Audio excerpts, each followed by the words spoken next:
noite a todos. Hoje vou contar minha experiência através do e-mail do canal. Meu nome é Vitor, e trabalho como enfermeiro há quase 10 anos. Sempre gostei do que faço, especialmente na área cirúrgica, onde tudo é preciso, controlado e direto. Mas uma noite em particular me mostrou que nem tudo pode ser explicado pela lógica ou pela ciência. O que aconteceu naquele turno no Hospital Geral do Norte ainda me assombra, e tenho certeza de que jamais esquecerei. Era uma quinta-feira, por volta das 22 horas.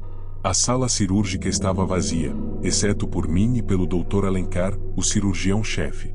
Estávamos aguardando o próximo caso, um paciente que havia sofrido um acidente de moto e precisava de uma cirurgia de emergência. Enquanto organizava os instrumentos na mesa, percebi que o ar estava estranhamente frio, muito mais do que o normal, mesmo para uma sala cirúrgica. Ajustei o termostato, mas não fez diferença. Parece que o ar-condicionado resolveu congelar a gente hoje, comentei, tentando quebrar o silêncio. O Dr. Alencar apenas resmungou algo, concentrado em revisar os exames do paciente. Poucos minutos depois, trouxeram o homem para a sala.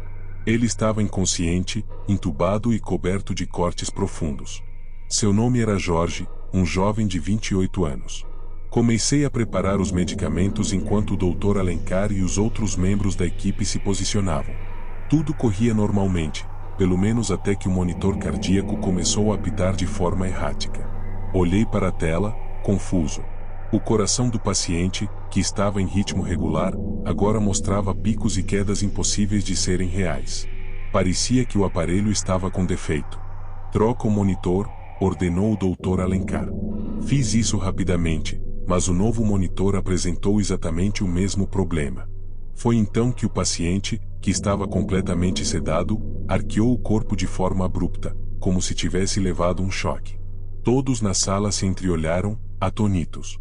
Enquanto seu corpo permanecia inerte, suas mãos começaram a se mover de forma errática, com os dedos se contorcendo em direções impossíveis. Os batimentos no monitor voltaram, mas não seguiam um ritmo humano, eram desordenados e intensos, como se algo estivesse lutando para assumir o controle. Uma marca escura começou a se espalhar pelo lençol da maca, partindo do peito do paciente. O líquido não parecia sangue, mas algo viscoso e negro, com um brilho estranho que pulsava levemente. De repente, as luzes piscaram violentamente, e em seguida, apagaram-se por completo. Ficamos na escuridão total, exceto pela luz fraca do monitor cardíaco, que agora mostrava apenas uma linha reta.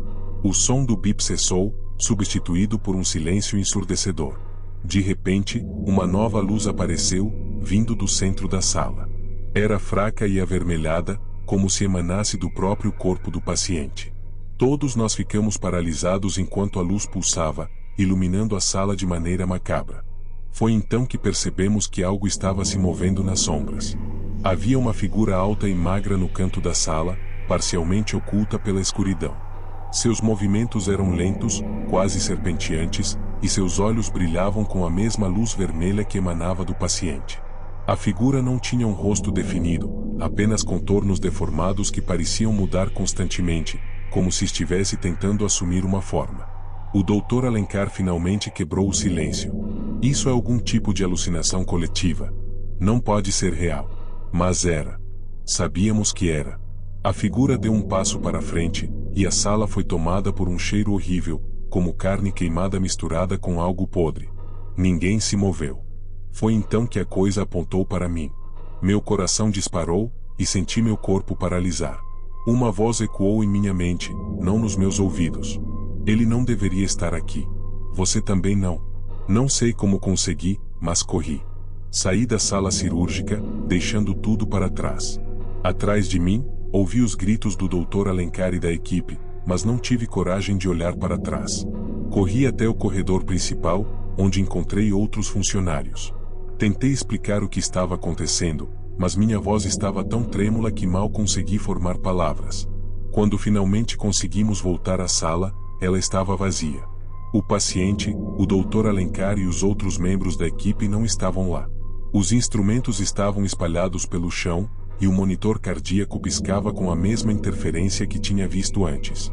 Chamamos a segurança e a administração do hospital, mas ninguém conseguiu encontrar um sinal do que aconteceu naquela noite. As câmeras de segurança não registraram nada fora do normal, e os registros do paciente simplesmente desapareceram do sistema. Fui interrogado por dias, mas minha história foi descartada como um surto de estresse. Hoje, não trabalho mais na área cirúrgica. Ainda sou enfermeiro, mas evito ao máximo passar perto daquela sala. Sei o que vi, e sei que o que aconteceu com Jorge e o Dr. Alencar não foi natural. Às vezes, quando fecho os olhos, ainda vejo aquela figura nas sombras, e ouço a voz dizendo que eu não deveria estar ali. Talvez ela estivesse certa.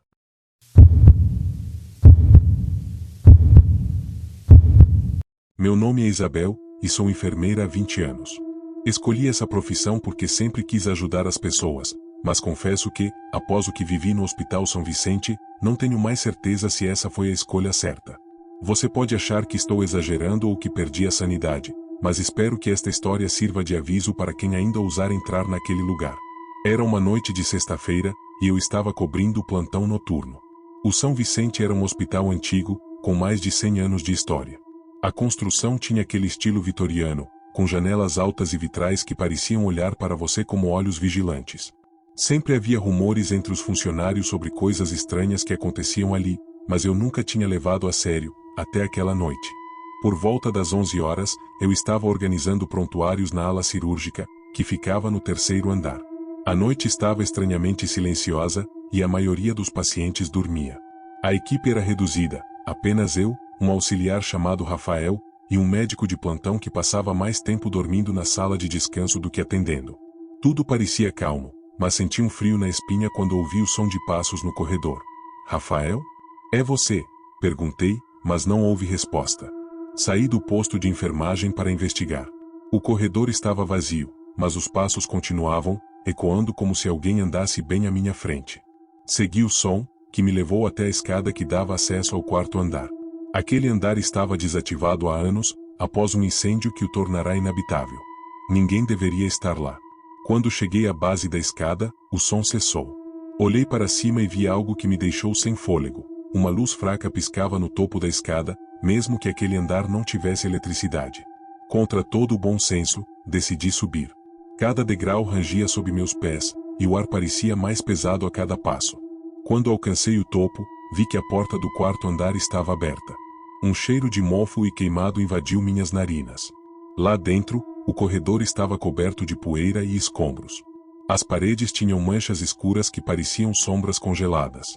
Enquanto eu caminhava, ouvi um sussurro baixo, como se dezenas de pessoas falassem ao mesmo tempo. Não consegui entender as palavras, mas o tom era desesperador. Foi quando vi a porta de um dos quartos se abrir lentamente, como se estivesse me convidando a entrar. Contra toda a lógica, avancei. Dentro do quarto, havia uma maca antiga coberta por um lençol branco, e algo estava deitado ali. Minha lanterna tremia em minhas mãos enquanto me aproximava. Quando levantei o lençol, meu coração quase parou. Era o corpo de uma mulher, mas seu rosto estava completamente desfigurado, como se tivesse sido queimado. De repente, seu corpo se contorceu de forma antinatural, como se estivesse sendo puxado por uma força invisível. Eu recuei, mas a maca começou a ranger enquanto ela se levantava lentamente. Suas articulações estalavam como galhos secos, e um grito agudo, quase animal, ecoou pelo quarto. Antes que eu pudesse reagir, ela desapareceu, se desfazendo em uma nuvem de cinzas que flutuou pelo ar. Corri. Corri como nunca na vida, descendo as escadas tão rápido que quase caí. Quando cheguei ao 3º andar, encontrei Rafael parado no meio do corredor. Seus olhos estavam arregalados, e ele apontava para o final do corredor. Você viu aquilo? Ele perguntou, tremendo. Antes que eu pudesse responder, as luzes do andar inteiro se apagaram. O hospital mergulhou na escuridão, e o som de passos voltou, mas desta vez, vinha de todos os lados. Peguei Rafael pela mão, e corremos para a sala de equipamentos, trancando a porta atrás de nós. Ficamos lá, tentando controlar a respiração, enquanto os passos se aproximavam. A porta começou a tremer, como se algo do outro lado estivesse tentando entrar. Rafael segurava um bisturi, mesmo que isso parecesse patético diante do que quer que estivesse lá fora. Então, tudo ficou em silêncio. Por um momento, pensei que tinha acabado. Mas quando olhei para o canto da sala, vi algo que me fez questionar minha própria sanidade. Uma figura humanoide estava ali, com a pele translúcida, revelando veias escuras pulsando como se estivessem vivas. Seu rosto não tinha feições, apenas uma superfície lisa que parecia refletir minha própria imagem, mas distorcida, como em um espelho quebrado. A criatura estendeu um braço longo e fino, apontando para mim. Naquele momento, ouvi uma voz, não com meus ouvidos, mas dentro da minha mente. Você trouxe isso para cá. Agora é tarde demais. O próximo minuto foi um borrão. Tudo que lembro é de Rafael gritando enquanto a criatura o envolvia em uma sombra viscosa. Eu consegui abrir a porta e sair correndo, mas não sei como encontrei o caminho para fora do hospital. Quando finalmente alcancei o lado de fora, o sol começava a nascer, e tudo estava silencioso, como se nada tivesse acontecido. Rafael nunca foi encontrado. Ninguém acreditou em mim quando contei o que aconteceu. Disseram que eu estava estressada, que havia imaginado tudo. Mas sei o que vi. Algo maligno habita o Hospital São Vicente, e ainda ouço o som daquela voz ecoando em minha mente. Você trouxe isso para cá. Agora é tarde demais.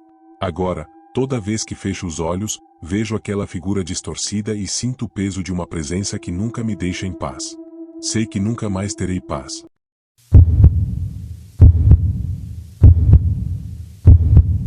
Meu nome é Larissa, e sou enfermeira na ala psiquiátrica do Hospital Santa Clara. Quando aceitei o trabalho, sabia que não seria fácil. Sempre me disseram que as paredes daquele lugar guardavam segredos sombrios, mas nunca imaginei que viveria algo que me faria questionar minha sanidade. O Santa Clara era conhecido por abrigar pacientes com históricos de violência extrema e transtornos raros. A ala psiquiátrica ficava em um prédio separado, afastado do hospital principal. Era um edifício antigo, com corredores estreitos e janelas gradeadas que deixavam entrar apenas a luz pálida da lua. Durante o turno noturno, o silêncio era absoluto, interrompido apenas pelos gemidos ou murmúrios dos pacientes. Era uma noite como outra qualquer. Eu estava de plantão com apenas um auxiliar, Jonas, que ficava na recepção. Meu trabalho era monitorar os pacientes, garantindo que estivessem seguros e medicados. Por volta das 2 da manhã, enquanto revisava os prontuários, ouvi um som estranho vindo do corredor. Era como um arranhar, algo raspando contra o piso. Peguei minha lanterna e fui investigar. Ao sair do posto de enfermagem, vi que a porta do quarto 22 estava entreaberta. Isso era estranho, porque aquele quarto estava desativado. Desde que comecei a trabalhar ali, ouvia boatos de que nenhum paciente permanecia lá por muito tempo. Algo sobre eles ficarem perturbados, ouvirem vozes ou verem coisas. Achei que fosse apenas superstição. Jonas, você abriu a porta do 22? Perguntei pelo comunicador. Não. Estou aqui na recepção. Por quê? Ele respondeu.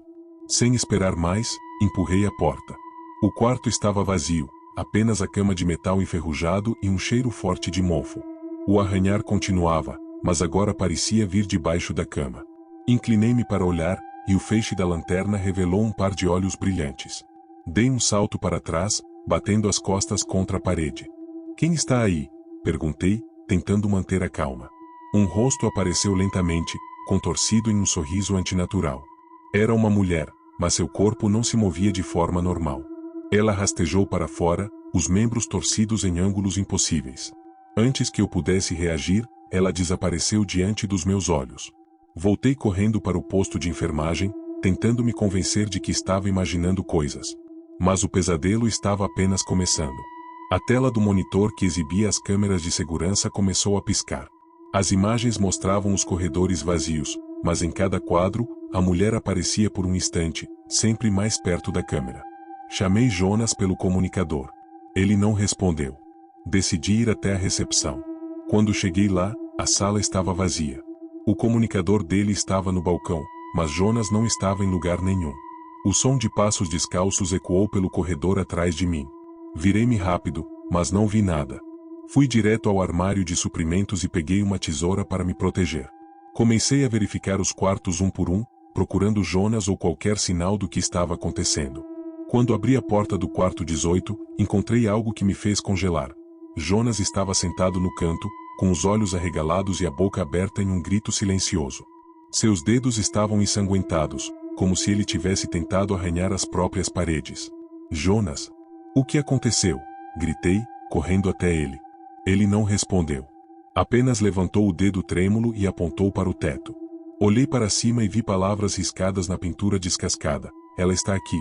Nesse momento, senti uma mão gelada tocar meu ombro.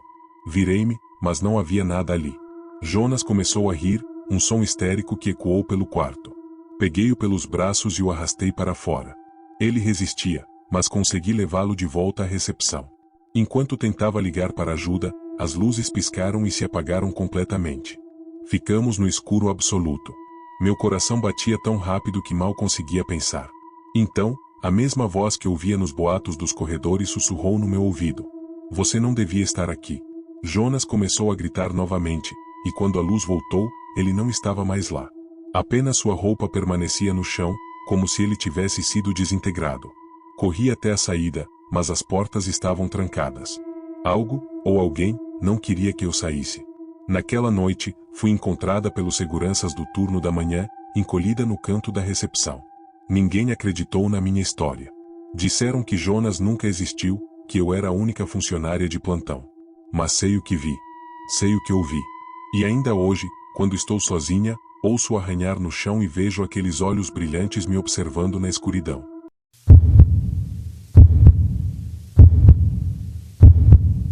Meu nome é Laura, e trabalho como enfermeira no pronto-socorro central da cidade. Sempre achei que era uma pessoa racional, capaz de separar fatos de superstições, mas o que aconteceu naquela noite mudou tudo. Hoje, mesmo com os anos de experiência que tenho, ainda penso em abandonar a profissão. O que vivi ali não pode ser explicado por nenhum livro de medicina ou ciência. Era uma noite comum de quarta-feira, e como sempre, o pronto-socorro estava lotado. Casos de emergências médicas, acidentes de trânsito, agressões e algumas consultas de rotina enchiam o lugar de um caos organizado. Havia algo no ar naquela noite, no entanto, algo que eu não conseguia identificar. Talvez fosse o cansaço acumulado ou a atmosfera opressiva do lugar. Por volta das 2 horas da manhã, a porta automática do pronto-socorro se abriu com um estrondo inesperado, como se uma rajada de vento a tivesse empurrado. No entanto, não havia vento, nem uma brisa lá fora. Um homem entrou, descalço, coberto de sujeira e sangue seco.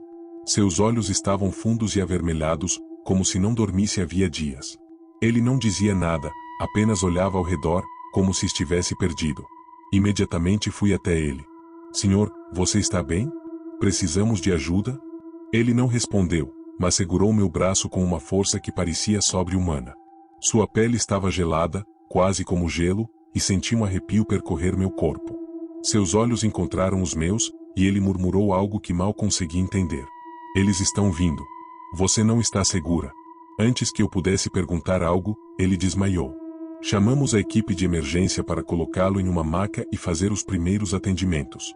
Seu pulso estava incrivelmente fraco, quase inexistente, e sua pressão arterial era tão baixa que o médico achou que ele não sobreviveria. Enquanto trabalhávamos nele, notei algo estranho. Havia marcas em seu corpo, não eram cortes ou hematomas comuns. Eram como desenhos ou cicatrizes, formando símbolos que eu nunca tinha visto antes. Quando o médico perguntou sobre aquilo, ninguém na equipe conseguiu explicar. Decidimos encaminhá-lo para exames de imagem, mas antes que conseguíssemos movê-lo, todas as luzes do pronto-socorro piscaram. Algumas se apagaram completamente. O gerador de emergência entrou em funcionamento, mas algo parecia errado. As câmeras de segurança, que ficavam no posto de enfermagem, mostravam interferência, imagens distorcidas e som de estática. Uma das técnicas comentou que isso nunca tinha acontecido antes. Deve ser o gerador, disse o médico, tentando manter a calma. Pouco depois, uma gritaria ecoou do outro lado do corredor. Um dos pacientes, um jovem que havia sido trazido com um corte na perna, estava em crise. Ele gritava algo ininteligível e apontava para o teto. Quando olhamos para cima, não vimos nada. Mas ele continuava apontando e repetindo. Está aqui. Está aqui. Tentei acalmá-lo, mas ele estava em um estado de terror absoluto. Pedi que um dos seguranças viesse ajudar, mas quando ele chegou, o paciente subitamente parou de gritar. Ficou em silêncio, com os olhos arregalados, fixos em algo atrás de mim. Quando me virei, não havia nada ali.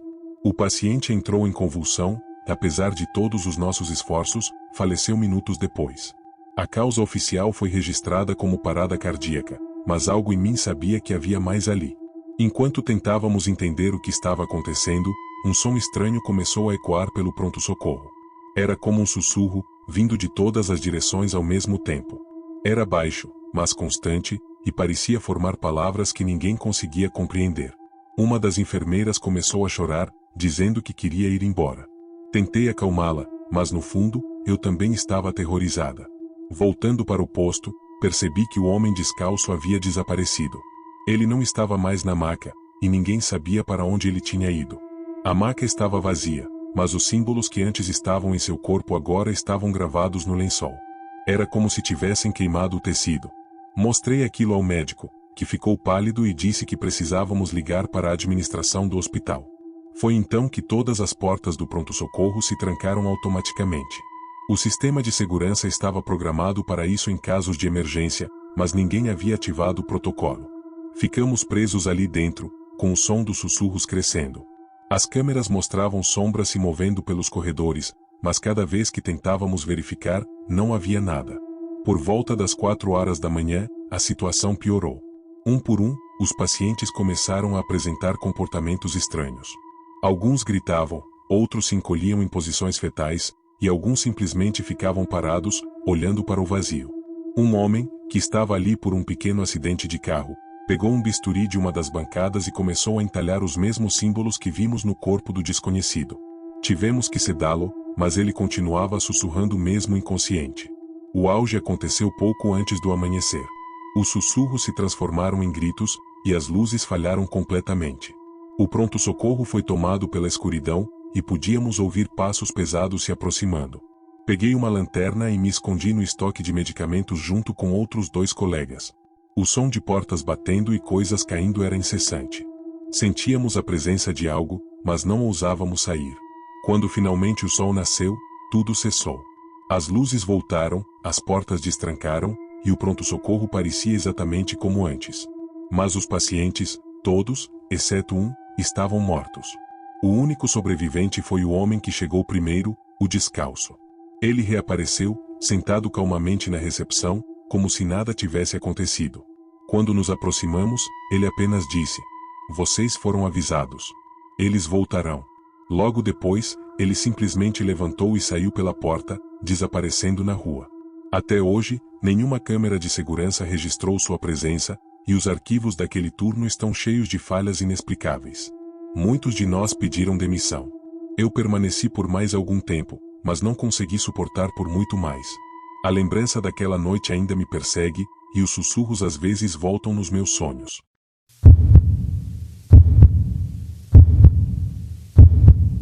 Meu nome é Mariana, e sou enfermeira há 10 anos. Sempre acreditei que minha profissão era uma vocação, um chamado para cuidar daqueles que precisam, independentemente de quem sejam ou de suas circunstâncias. No entanto, nada poderia ter me preparado para o que vivi na ala psiquiátrica do Hospital Monte Carmelo. O Monte Carmelo era um hospital antigo, localizado no alto de uma colina cercada por uma densa floresta. A ala psiquiátrica ocupava um prédio separado, construído no século XIX para abrigar pacientes considerados irrecuperáveis.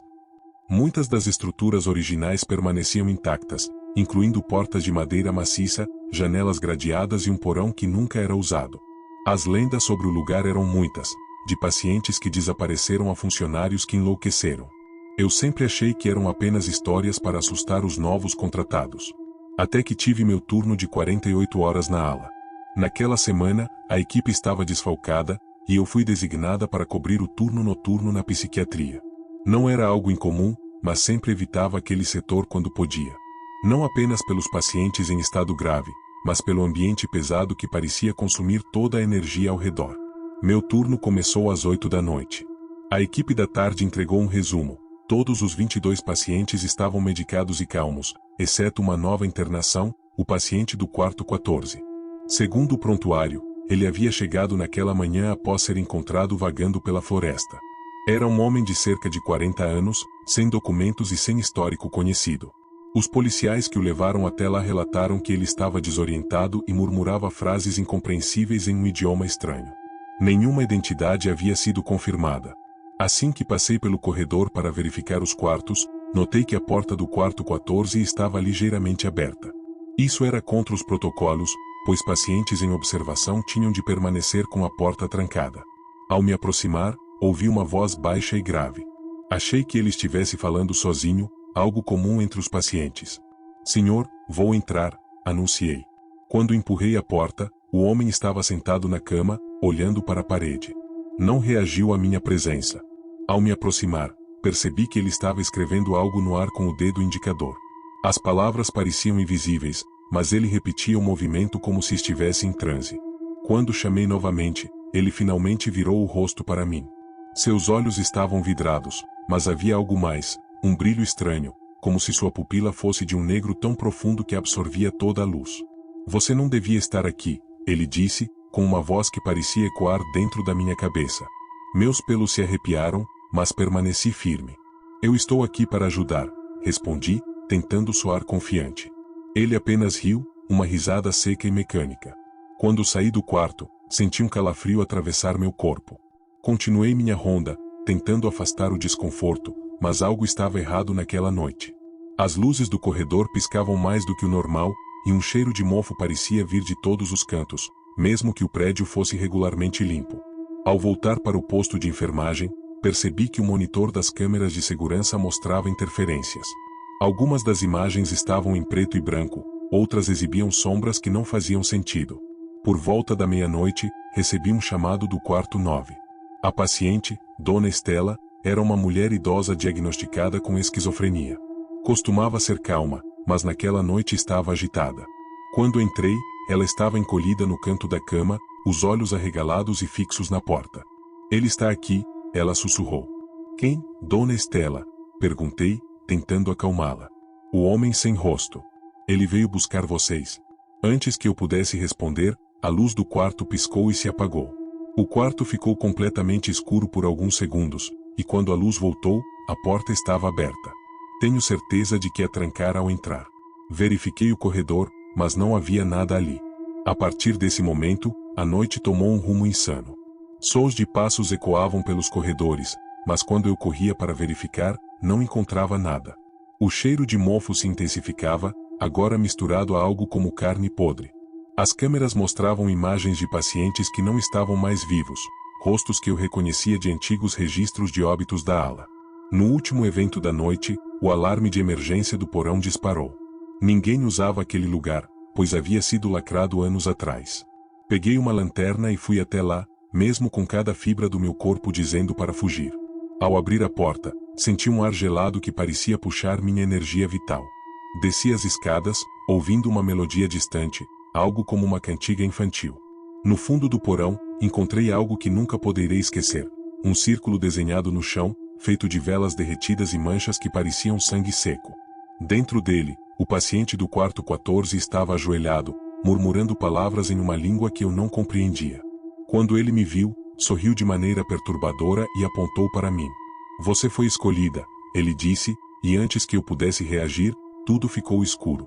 Acordei horas depois, na recepção do hospital principal. Meus colegas disseram que me encontraram desacordada, sem sinais de violência. Quando perguntei sobre o paciente do quarto 14, eles disseram que nunca houve nenhum paciente com essa descrição naquela noite. Ninguém acreditou em mim, e o histórico do hospital não mostrava registro de um homem sem identidade. Pedi demissão no dia seguinte. Até hoje, evito falar sobre aquela noite, mas às vezes, durante a madrugada, ainda ouço aquela cantiga infantil e sinto o cheiro de mofo. E sei que, de alguma forma, nunca mais serei a mesma.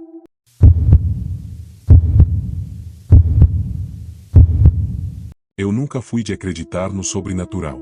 Durante anos, meu trabalho como enfermeira em um hospital municipal me ensinou que a maioria das coisas inexplicáveis podia ser resolvida com ciência e paciência. Mas naquela noite, algo aconteceu, algo que desafiou tudo o que eu pensava saber. Era uma noite de plantão como tantas outras. O hospital, velho e desgastado pelo tempo, parecia mais sombrio com as luzes de emergência piscando de forma errática nos corredores. A unidade ficava em uma área afastada da cidade, cercada por um bosque que se transformava em uma mancha negra sob o céu nublado. Eu estava na ala psiquiátrica, um dos lugares mais isolados do hospital.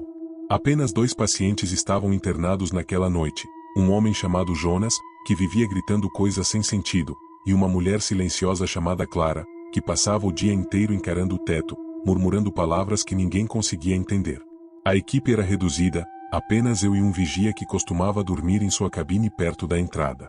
Por volta das 2 da manhã, o interfone da ala psiquiátrica disparou com um som estridente. Era estranho, porque aquele interfone não funcionava havia meses. Atendi hesitante, mas ninguém respondeu. Tudo o que ouvi foi um chiado baixo, quase como um suspiro. Um calafrio percorreu minha espinha. Decidi ignorar e continuei preenchendo relatórios, tentando me convencer de que era apenas um defeito. Minutos depois, ouvi passos no corredor. Levantei-me rápido, esperando encontrar o vigia, mas o corredor estava vazio. O som dos passos continuava, agora parecendo mais distante, como se viesse da ala desativada no fim do corredor, um lugar que estava trancado há anos por causa de um incêndio que destruíra parte do andar superior. Resolvi investigar. Peguei uma lanterna, meu coração martelando no peito. Ao me aproximar da porta da ala desativada, percebi que o ar estava diferente, mais pesado, quase sufocante.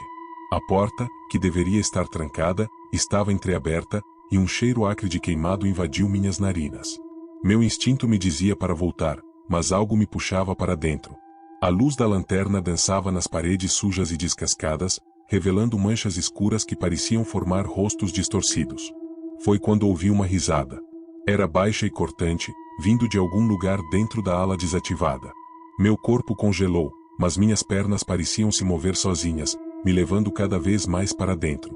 Entrei em um dos quartos antigos.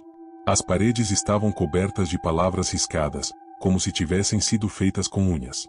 Saía, não há escapatória, eles estão aqui. No centro do quarto, havia uma cadeira de rodas virada para a parede. Não havia nenhuma razão para aquilo estar ali, o andar estava supostamente vazio há anos. A cadeira começou a se mover. Lentamente. Ela virou em minha direção, e eu senti meu corpo paralisar de medo. Não havia ninguém ali, mas era como se algo invisível a empurrasse. Então ouvi um sussurro, bem ao meu lado: "Você não devia estar aqui." Corri. Corri de volta pelos corredores, minha lanterna tremendo em minha mão. Mas o hospital parecia diferente. As paredes estavam mais escuras, o teto mais baixo, e o cheiro de queimado estava por toda parte. Ouvi passos correndo atrás de mim, mas não tive coragem de olhar. Quando finalmente alcancei a ala psiquiátrica, me tranquei na sala de enfermagem, tentando recuperar o fôlego. Foi então que percebi algo aterrorizante. Os monitores dos pacientes estavam desligados. Clara, que nunca saía da cama, estava em pé do lado de fora da sala, olhando fixamente para mim através do vidro da porta. Seus olhos estavam completamente pretos, e ela sorria de um jeito que fazia minha pele arrepiar. Jonas gritava em seu quarto, palavras incompreensíveis que ecoavam como se fossem centenas de vozes diferentes ao mesmo tempo. "Você os acordou", Clara disse, sua voz clara e firme, diferente de qualquer coisa que eu tinha ouvido antes. O vidro da porta começou a rachar, e eu sabia que precisava sair dali. Peguei as chaves de emergência e corri para a saída, mas os corredores pareciam infinitos, dobrando em ângulos impossíveis. Comecei a ouvir risadas, choros e gritos, todos misturados em uma cacofonia enlouquecedora. Quando finalmente alcancei a saída principal, o vigia estava caído no chão, com os olhos arregalados e a boca aberta em um grito silencioso. Sua pele estava pálida, quase translúcida, como se tivesse sido drenado de todo o sangue e vida. Eu não tive tempo de pensar. Passei por ele e corri para fora do hospital, sentindo o ar fresco da noite envolver meu corpo em um alívio temporário. Nunca mais voltei àquele lugar. Ninguém acreditou na minha história, é claro.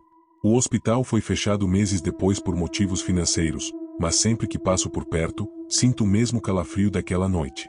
Sei que algo ainda está lá dentro, esperando por outra pessoa para abrir a porta. E, às vezes, quando estou sozinha em casa, ouço aquele mesmo sussurro: "Você não devia estar aqui."